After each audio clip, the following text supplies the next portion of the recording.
right, everybody, it's Venus Brown. I am back with another Handmaid's Tale live read. We're going to be going through chapters 15, 16, and 17. So, and also we're in part 6, which is I think called Household. So, I'll go ahead and go through the first image for chapter 15.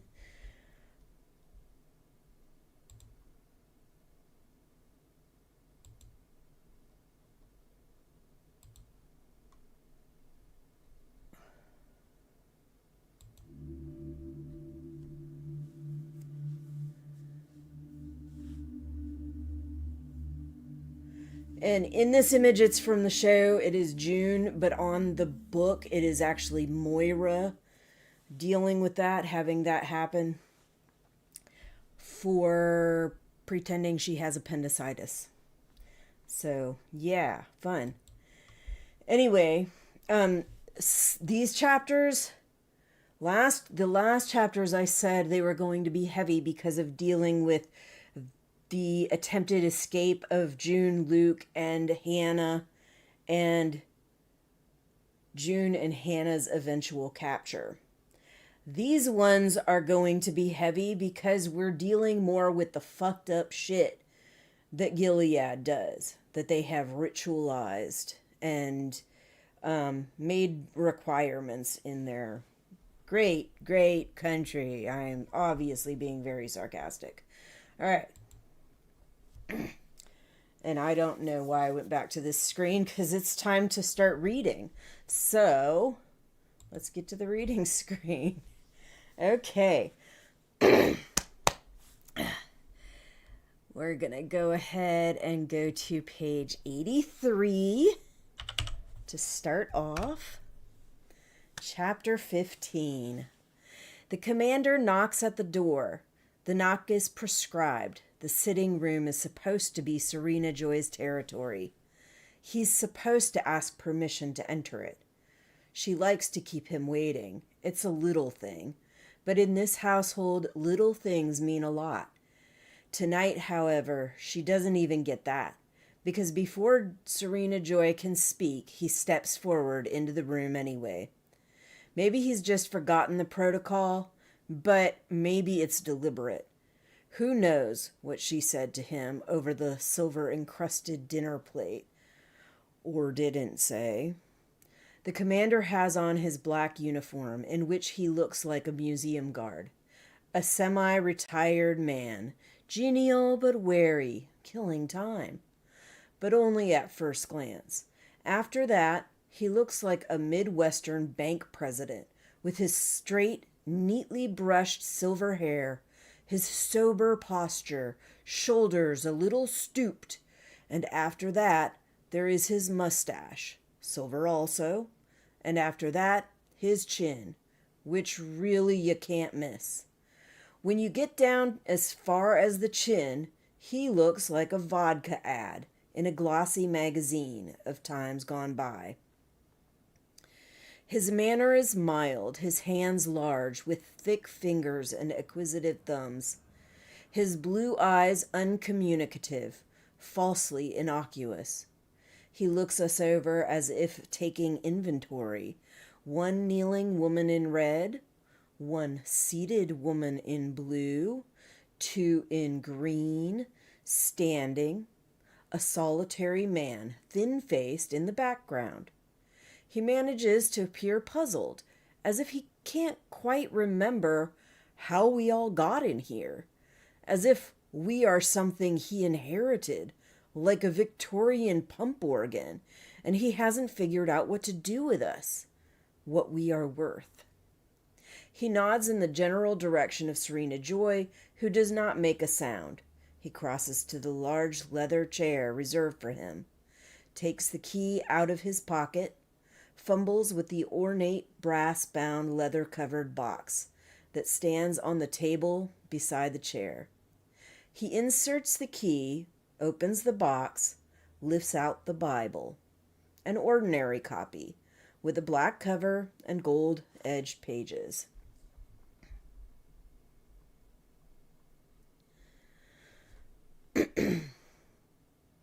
The Bible is kept locked up the way people once kept tea locked up, so the servants wouldn't steal it. It is an incendiary device. Who knows what we'd make of it if we ever got our hands on it? We can be read to from it by him, but we cannot read. Our hands turn towards him. We are expectant. Here comes our bedtime story.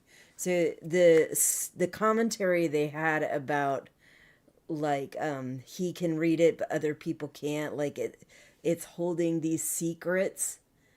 And if you think about what I had said the previous time, they are intentionally blocking out all these other religions. They're kidnapping people from them, they're torturing them, they're killing them, they are forcing them to no longer follow their religion, even though they claim to be of the same Christian religion.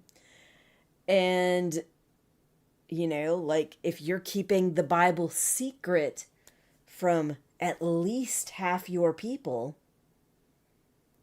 and you're blocking out all these other religions and all these other denominations of your own religion, what are you keeping from everybody that is in that Bible? You can see, because we know some of the things that are in the Bible, because we can read, because we can look these things up, we know that some of the stuff that they're doing and saying are out of context. We know they're ignoring giant swaths of the Bible. But if you are born and raised into this, and you are not allowed to read, you could be killed for reading. And all you get is these little bits and pieces that you're read to procedurally by commanders and nowhere else. How easy would that be to just hide tons and tons and tons of stuff in the Bible that you claim to follow? And we do some of the same stuff currently in our own society and generation, in our own churches, picking and choosing what we want to follow while ignoring the rest. It happens in every church that I've been to, even the ones that try to be more open and honest, even the ones that try to really look at the context of as much as they can.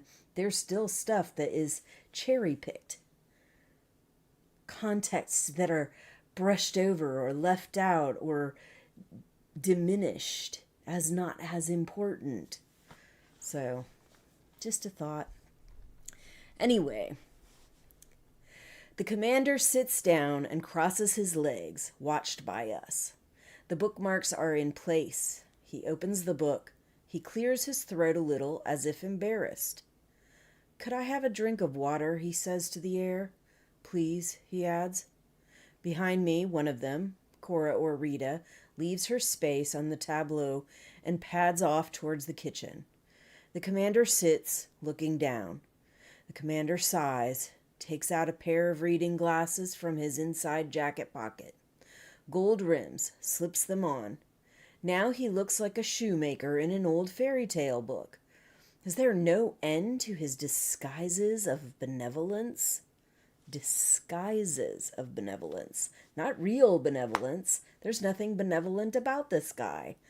But we'll find out more about that later. It might look like benevolence in some cases, but I really don't think so. We watch him, every inch, every flicker, to be a man watched by woman.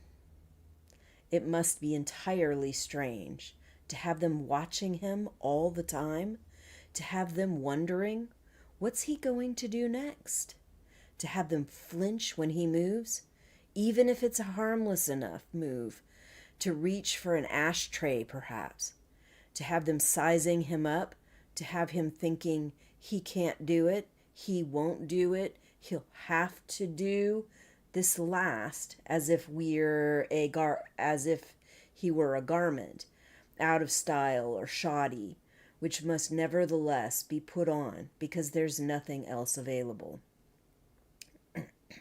To have them putting him on, trying him on, trying him out, while he himself puts them on, like a sock over a foot, onto the stub of himself, his extra sensitive thumb, his tentacle, his delicate stalked slug's eye, which extrudes, expands, winces, and shrivels back into himself when touched wrongly, grows big again, bulging a little at the tip, traveling forward as if along a leaf into them, avid for vision. To achieve vision in this way, this journey into a darkness that is composed of woman, a woman who can see in darkness while he himself strains blindly forward. She watches him from within. We're all watching him. It's one thing we can really do, and it's not for nothing. If he were to falter, fail, or die, what would become of us? No wonder he's like a boot, hard on the outside, giving shape to pulp of tenderfoot. That's just a wish. I've been watching him for some time, and he's given no evidence of softness.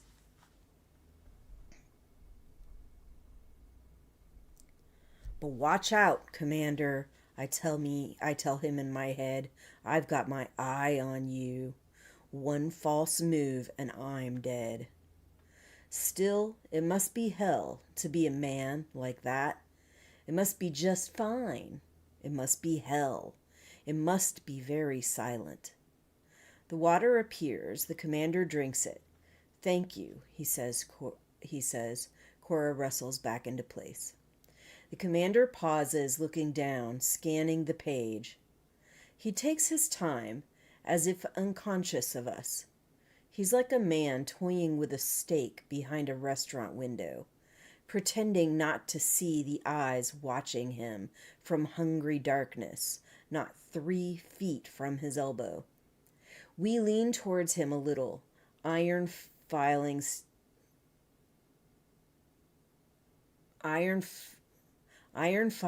to his magnet. He has something we don't have. He has the word. How we squandered it once. The word. So, like a lot of people call the messages, the words in the Bible, or the whole Bible itself, the word. So that's what I was definitely thinking of. The word. All right. The commander, as if reluctantly, begins to read. He isn't very good at it. Maybe he's merely bored. It's the usual story, the usual stories. God to Adam, God to Noah, be fruitful and multiply and replenish the earth. Then comes the moldy old Rachel and Leah stuff we had drummed into us at the center. Give me children or else I die. Am I in God's stead, who hath withheld from thee the fruit of the womb? Behold my maid Bilhah. She shall bear upon my knees, that I may also have children by her. And so on and so forth. We had it read to us every breakfast as we sat in the high school cafeteria, eating porridge with cream and brown sugar. You're getting the best, you know, said Aunt Lydia. There's a war on. Things are rationed. You are spoiled girls, she twinkled, as if rebuking a kitten. Naughty puss. For lunch, it was the Beatitudes. Blessed be this, blessed be that. They played it from a disc. The voice was a man's. Blessed be the poor in spirit, for theirs is the kingdom of heaven. Blessed are the merciful, blessed are the meek, blessed are the silent. I knew they made that up. I knew it was wrong. And they left things out too. But there was no way of checking. Blessed be those that mourn, for they shall be comforted. Nobody said when. I checked the clock. During dessert, canned pears with cinnamon. Standard for lunch, and look for Moira in her place, 2 tables over. She's gone already. I put my hand up. I am excused. We don't do this too often, and always at different times of day. In the washroom, I go to the second last stall as usual. Are you there? I whisper. Large as life and twice as ugly, Moira whispers back. Twice as ugly? Moira whispers back. What have you heard? I ask her. Oh. Moira, okay. What have you heard? I ask her. Nothing much. I've got to get out of here. I'm going bats. I feel panic. No, Moira, I said. Don't try it. Not on your own. I'll fake sick. They send an ambulance. I've seen it. You'll only get as far as the hospital. At least it'll be a change. I won't have to listen to that old bitch. They'll find you out.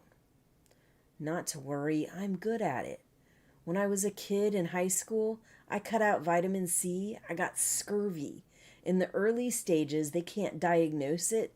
Then you just start it again and you're fine. I'll hide my vitamin pills. Moira, don't.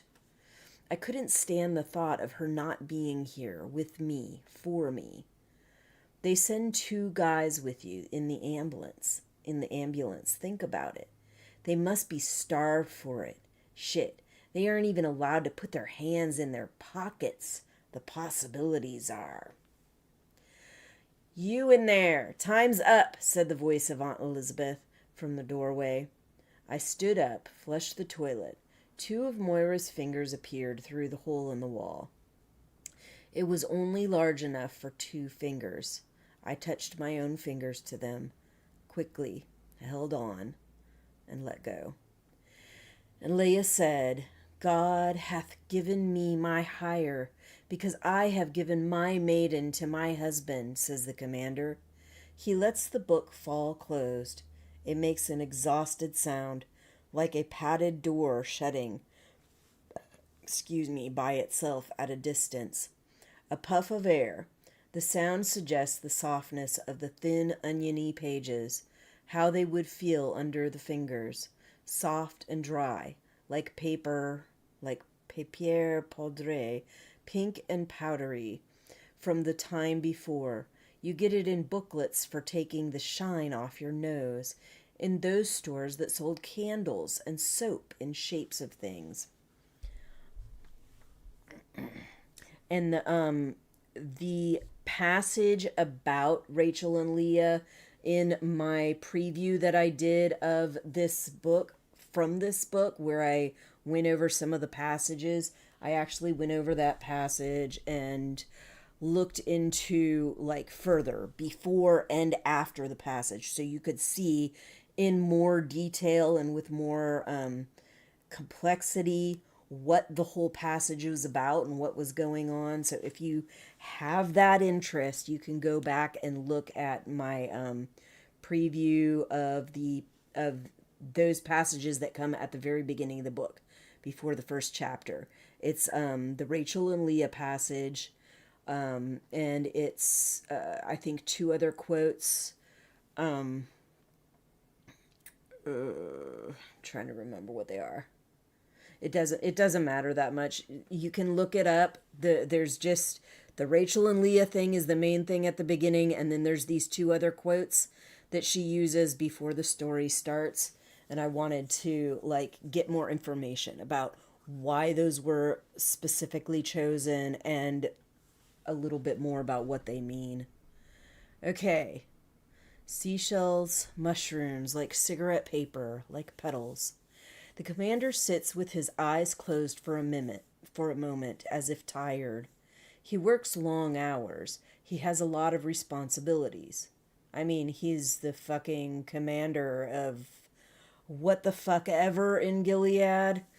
They have their big ass fucking meetings with a handful of men that sit at a fucking long ass desk trying to decide what they're going to do with all of fucking Gilead and what they're going to do with anything that they deem a terrible thing. So anyway, Serena has begun to cry. I can hear her behind my back. It isn't the first time. She always does this the night of the ceremony. She's trying not to make a noise. She's trying to preserve her dignity in front of us. The upholstery and the rugs muffle her, but we can hear her clearly despite that. The tension between her lack of control and her attempt to suppress it is horrible. It's like a fart in church, I feel. As always, the urge to laugh, but not because I think it's funny. The smell of her crying spreads over us, and we pretend to ignore it. The commander opens his eyes, notices, frowns, ceases to notice. Now we will have a moment of silent prayer, says the commander. We will ask for a blessing and for success in all our ventures. I bow my head and close my eyes. I listen to the held breath, the almost inaudible gasps, the shaking going on behind my back. Who's behind her back? Nick? How she must hate me, I think. Okay. And also she's behind her back in that chair. Okay. I pray silently. Nolite te bastardos carborundorum. I don't know what it means, but it sounds right. And it will have to do, because I don't know what else I can say to God. Not right now. Not as they used to say at this juncture. The scratching writing on my cupboard wall, the scratched writing on my cupboard wall floats before me, left by an unknown woman with the face of Moira. I saw her go out to the ambulance on a stretcher, carried by 2 angels. Oh, she's back to the memory, I think. The wall floats before me, left by an unknown woman with the face of Moira. I saw her go out to the ambulance on a stretcher, carried by 2 angels. What is it? I mouthed to the woman beside me, safe enough, a question like that to all but a fanatic. A fever, she formed with her lips. Appendicitis, they say. I was having dinner that evening, hamburger balls and hash browns. My table was near the window. I could see out, as far as the front gates. I saw the ambulance come back, no sirens this time. One of the angels jumped out, talked with the guard. The guard went into the building. The ambulance stayed parked. The angel stood with his back towards us, as they had been taught to do. 2 of the aunts came out of the building with the guard. They went around to the back. They hauled Moira out, dragged her in through the gate, and up the front steps, holding her under the armpits, one on each side. She was having trouble walking. I stopped eating. I couldn't eat. By this time, all of us on my side of the table were staring out the window. The window was greenish with the chicken wire mesh that they used to put inside glass. Aunt Lydia said, "Eat your dinner." She went over and pulled down the blind. They took her into a room that used to be the science lab. It was a room where none of us ever went willingly. Afterwards, she could not walk for a week. Her feet would not fit into her shoes. They were too swollen. It was the feet they'd do for a first offense. They used steel cables frayed at the ends. After that, the hands. They didn't care what they did to your feet or your hands, even if it was permanent. "Remember," said Aunt Lydia, "for our purposes, your feet and your hands are not essential." Moira lay on her bed as an example. She shouldn't have tried it. Not with the angels, Alma said, from the next bed over. We had to carry her to classes. We stole extra paper pockets for sugar for her from the cafeteria at mealtimes, smuggled them to her at night, handing them from bed to bed. Probably she didn't need the sugar, but it was the only thing we could find to steal, to give. I am still praying, but what I am seeing is Moira's feet, the way they looked after they'd brought her back. Her feet did not look like feet at all. They looked like drowned feet, swollen and boneless, except for the color. They looked like lungs. Oh God, I pray, nolite te bastardus carborundorum. Is this what you had in mind? The commander clears his throat. This is what he does to let us know that in his opinion, it's time we stopped praying. For the eyes of the Lord run to and fro throughout the whole earth, to know himself strong in the behalf of them whose heart is perfect towards him, he says. It's the sign-off. He stands up, and we are dismissed. So, yeah, Moira's decision to try to fake appendicitis did not go as it did when she was a kid and would skip class. It went as we might expect something like that to go in a place like Gilead. And she had her bare feet whipped with a frayed,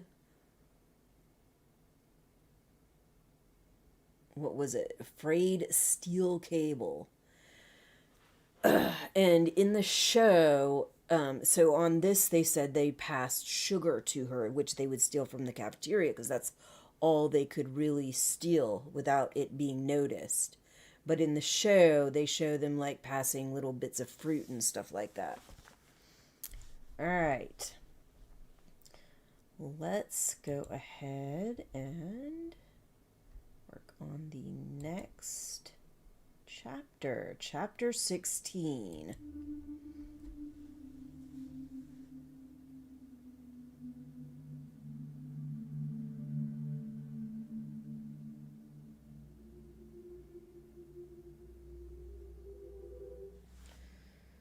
Alright, y'all. So the fucked up part is coming that nobody's been looking forward to. The one that I remember when we all watched the show and we were like, oh my fucking God. Like, what the fucking fresh hell is this shit?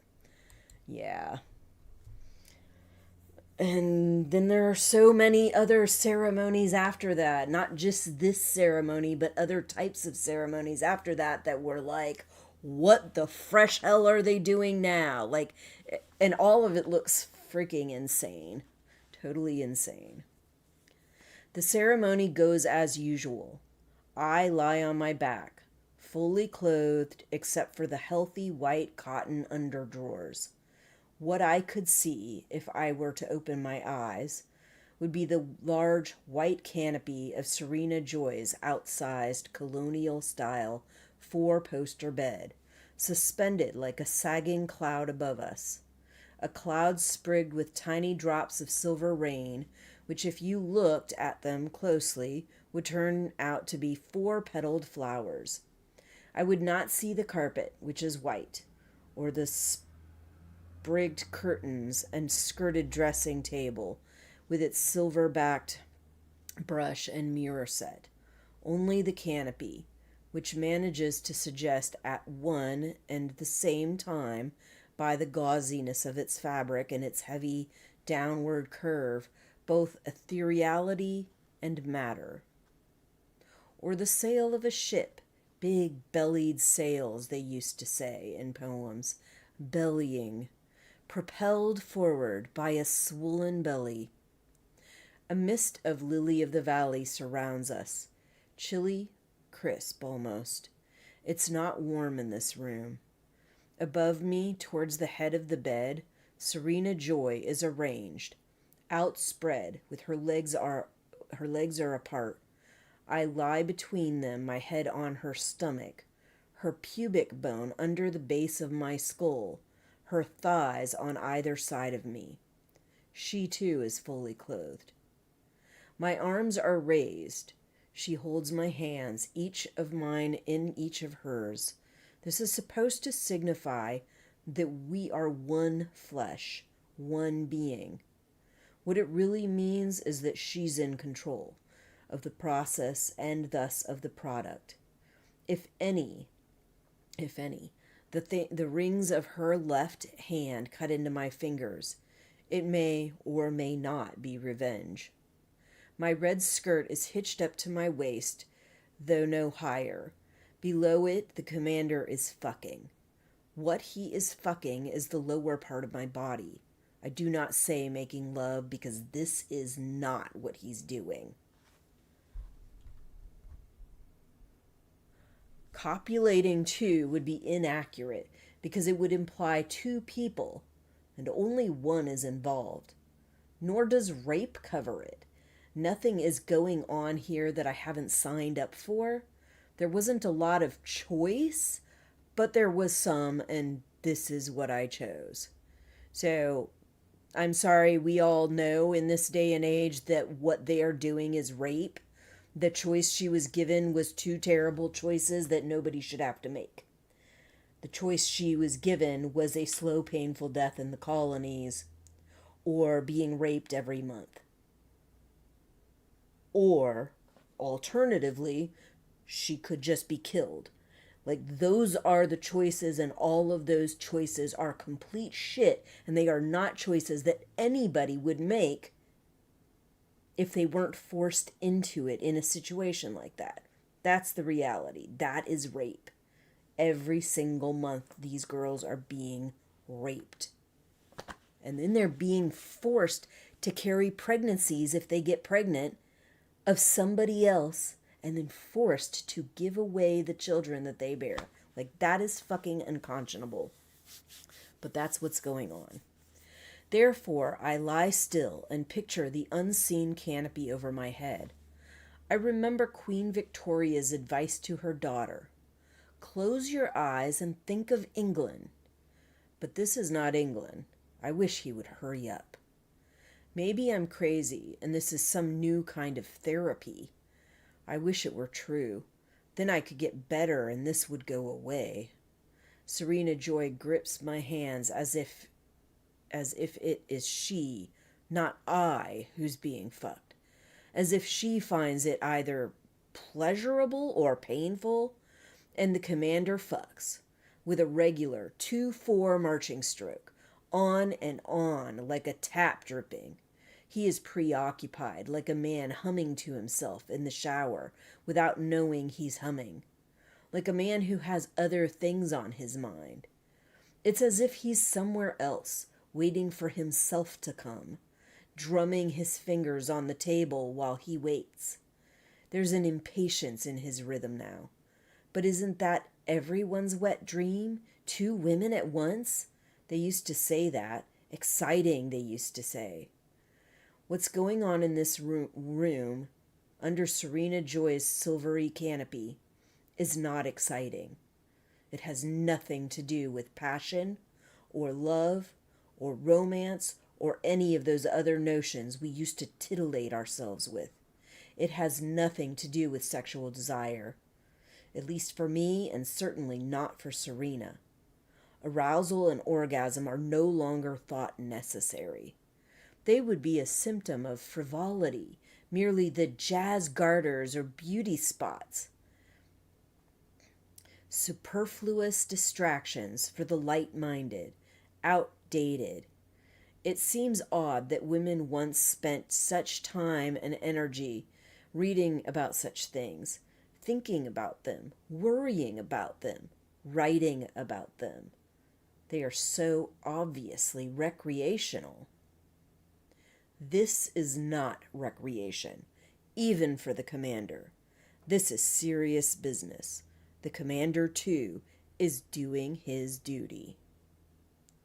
If I were to open my eyes a slit, I would be able to see him, his not unpleasant face hanging over my torso, with a few strands of his silver hair falling perhaps over his forehead, intent on his inner journey, that place he is hurrying towards, which recedes as in a dream at the same speed which he with which he approaches it.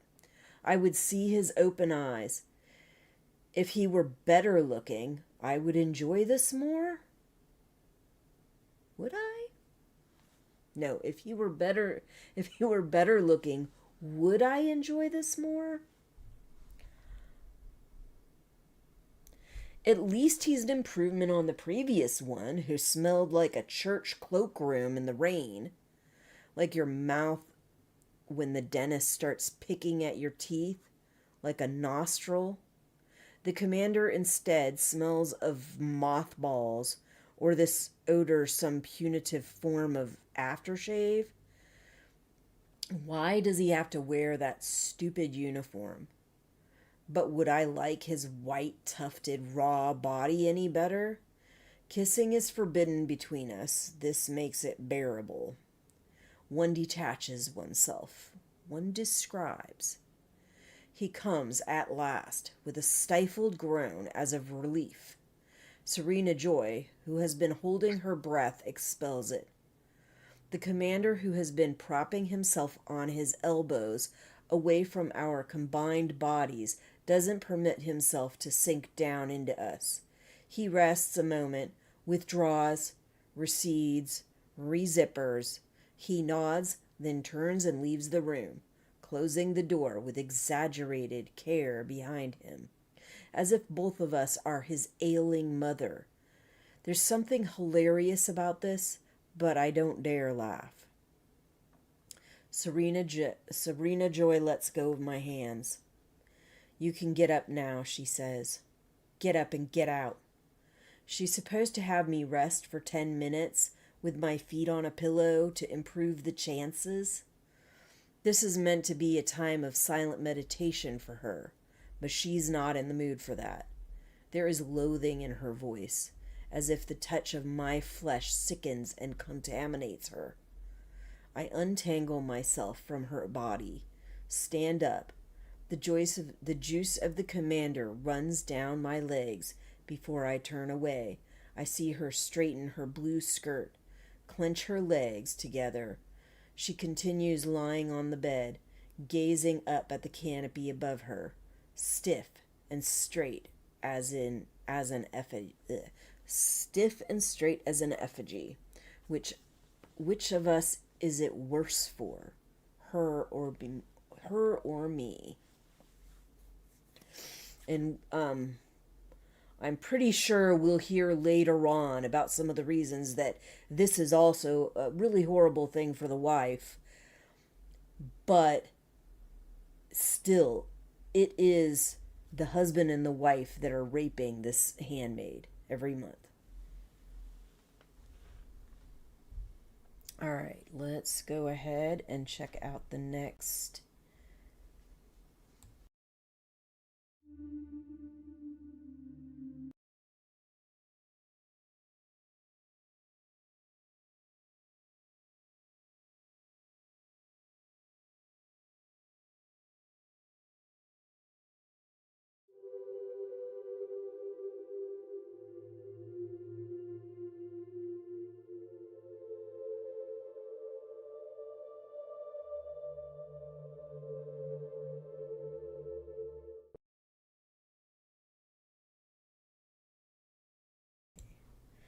All right. I just realized that I had my mic muted. I was saying that I heard my kid in the kitchen, and then I said my kid is an adult. They're 21, but I still call them my kid because they're my kid. Anyway, let's go on to chapter 17. Now, the image that I used for that is while she is laying in bed, not able to sleep, because after something disturbing like that, it's just really fucking hard for her to sleep. And they're going to have one presentation of how this looks for her in the book. In the show, they presented it slightly different. In the book, she did leave her room and go out in the dark, but she went outside and then she saw Nick. In this, that is not what happens. In this, it's different. All right. This is what I do when I'm back in my room. I take off my clothes and put on my nightgown. I look for the pat of butter in the toe of my right shoe, where I hid it after dinner. The cupboard was too warm. The butter is semi-liquid. Much of it has sunk into the paper napkin I wrapped it in. Now I have butter in my shoe. Not the first time, because whenever there is butter or even margarine, I save some in this way. I can get most of the butter off the shoe lining with a washcloth or some toilet paper from the bathroom tomorrow. I rub the butter over my face, work it into the skin of my hands. There's no longer any hand lotion or face cream, not for us. Such things are considered vanities. We are containers.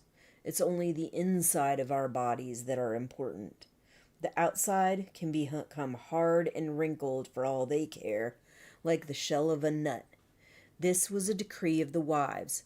This absence of hand lotion, they don't want us to look attractive. For them, things are bad enough as it is. The butter is a trick I learned at the Rachel and Leah Center. The Red Center, we called it. So the Rachel and Leah Center, also named after that same biblical passage that they used to justify raping these women every month. The Rachel and Leah Center. The Red Center, we called it. Because there was so much red. My predecessor in the room, my friend with the freckles and the good laugh, must have done this too. This buttering. We all do it. As long as we do this, butter our skin to keep it soft, we can believe that we will someday get out, that we will be touched again in love or desire. We have ceremonies of our own, private ones. The butter is greasy, and it will go rancid, and I will smell like an old cheese. But at least it's organic, as they used to say. To such devices have we descended. To such devices have we descended.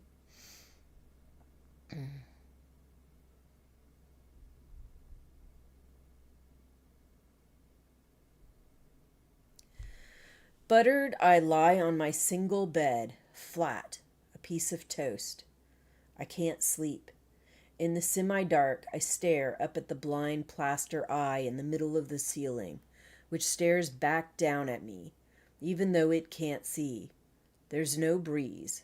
My white curtains are like gauze bandages, hanging limp, glimmering in the aura cast by the searchlight that illuminates this house at night. Or is there a moon? I fold back the sheet, get carefully up on silent bare feet in my nightgown, go to the window like a child. I want to see. The moon on the breast of the new fallen snow. The sky is clear but hard to make out because of the searchlight. But yes, in the obscured sky, a moon does float. Newly, a wishing moon, a silver of ancient rock, a goddess, a wink. The moon is a stone and the sky is full of deadly hardware. But oh God, how beautiful anyway. I want Luke here so badly. I want to be held and told my name. I want to be valued in ways that I am not. I want to be more than valuable. I repeat my former name. Remind myself of what I once could do, how others saw me. I want to steal something. So there she goes again, wanting to steal something. In the hall, the night light's on. The long space glows gently pink. I walk, one foot set carefully down, then the other, without creaking, along the runner, as if on a forest floor, sneaking, my heart quick, through the night house.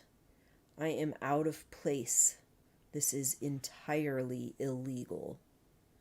Down past the fisheye in the hall. no, down past the fisheye on the hall wall. I can see my white shape of tented body, hair down my back like a mane, my eyes gleaming. I like this. I am doing something on my own. The active tense. Tensed.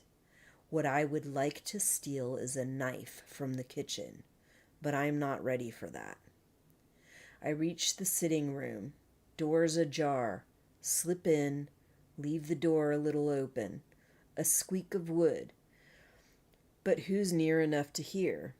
I stand in the room, letting the pupils of my eyes dilate like a cat's or owl's. Old perfume, cloth dust fill my nostrils. There's a slight mist of light coming through the cracks around the closed drapes from the searchlight outside, where two men doubtless patrol. I've seen them from above, from behind my curtains, dark shapes, cutouts. Now I can see outlines, gleams from the mirror, the bases of the lamps, the vases, the sofa looming like a cloud at dusk. What should I take? Something that will not be missed. In the wood at midnight, a magic flower. A withered daffodil, not one from the dried arrangement. The daffodils will soon be thrown out. They're beginning to smell, along with Serena's stale fumes, the stench of her knitting.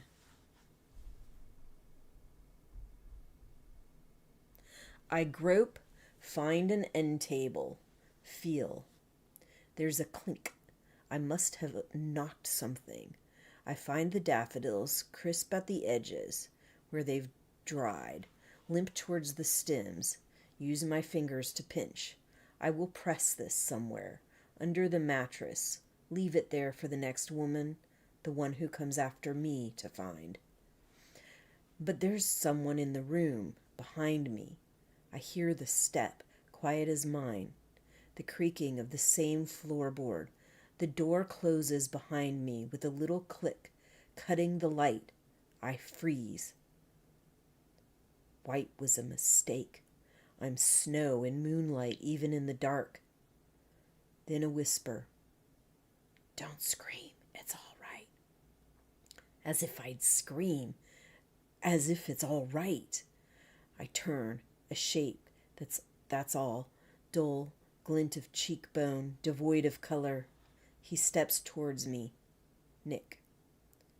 What are you doing in here? I don't answer. He too is illegal. Here, with me. He can't give me away, nor I him. For the moment, we're mirrors. He puts his hand on my arm, pulls me against him, his mouth on mine. What else comes from such denial? Without a word, both of us shaking. How I'd like to. In Serena's parlor with the dried flowers on the Chinese carpet, his thin body, a man entirely unknown.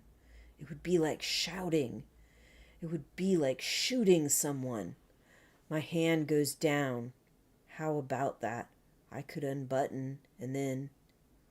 But it's too dangerous. He knows it. We push each other away, not far. Too much trust, too much risk, too much already. So in that passage, he's already trying to kiss her. And she's like, she's obviously aroused and wanting to do something. But for both of them, it's too fucking risky. They both would be hung for this shit if they were found out. But apparently not risky enough that he's unwilling to take the risk. So, whatever. I was coming to find you, he says, breathes almost into my ear. I want to reach up, taste his skin. He makes me hungry. His fingers move, feeling my arm under the nightgown sleeve, as if his hand won't listen to reason. It's so good to be touched by someone. to be felt so greedily, to feel so greedy. Luke, you'd know, you'd understand. It's you here in another body. Bullshit. Why, I say? Is it so bad for him that he'd take the risk of coming to my room at night? I think of the hanged man hooked on the wall. I can hardly stand up. I have to get away, back to the stairs before I dissolve entirely. His hands on my shoulder now, held still, heavy, pressing down on me like warm lead.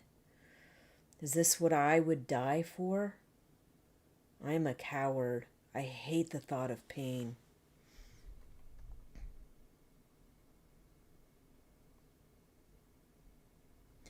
He told me to, Nick says.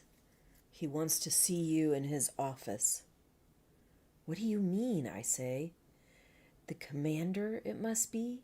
See me? What does he mean by see? Hasn't he had enough of me?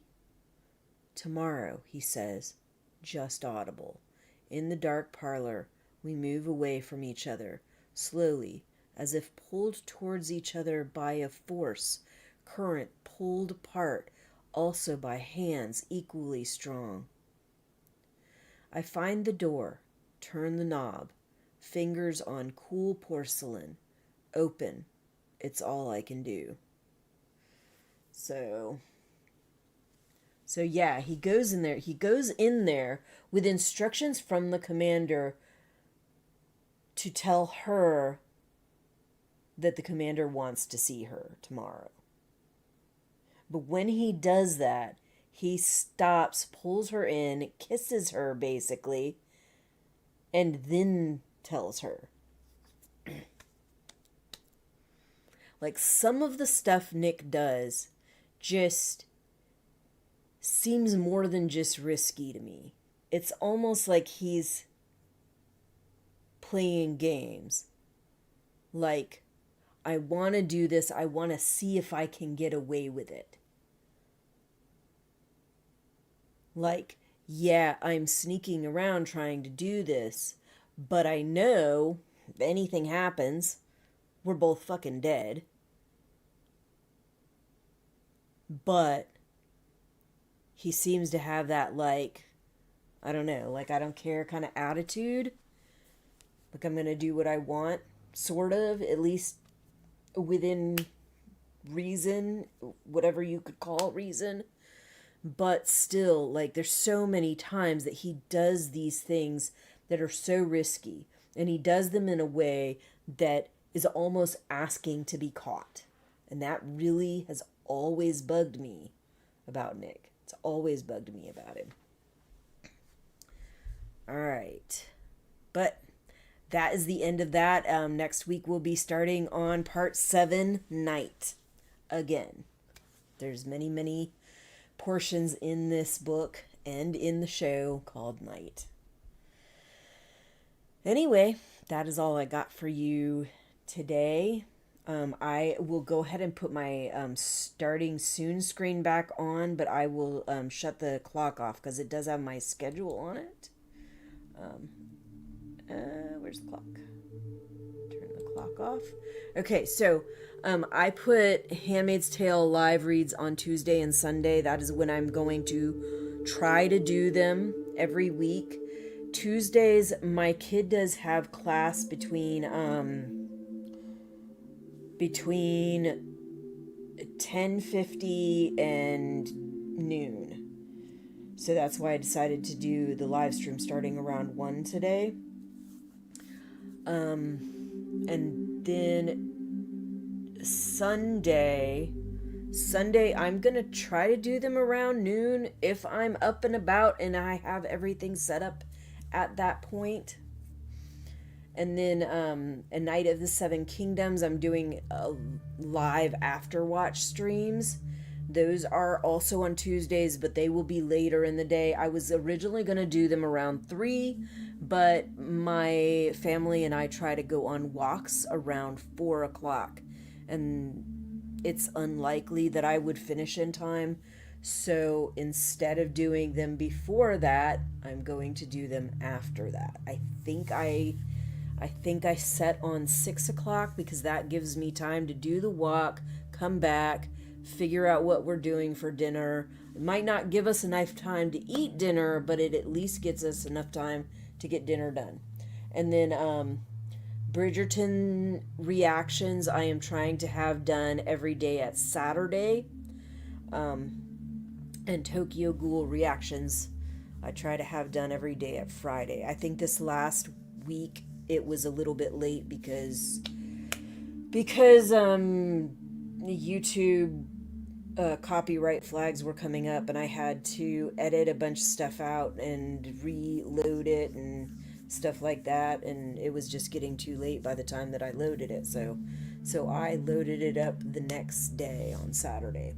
Anyway, that's all I got for you. I will see you when I see you. Bye.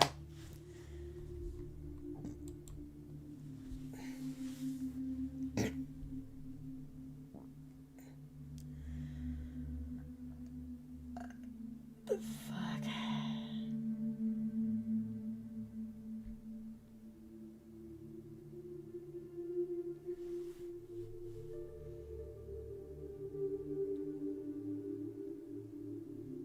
Interesting, but no. You go. Okay. We are done with that. This is page 96. I'm going to leave it there. That will help it sink in better.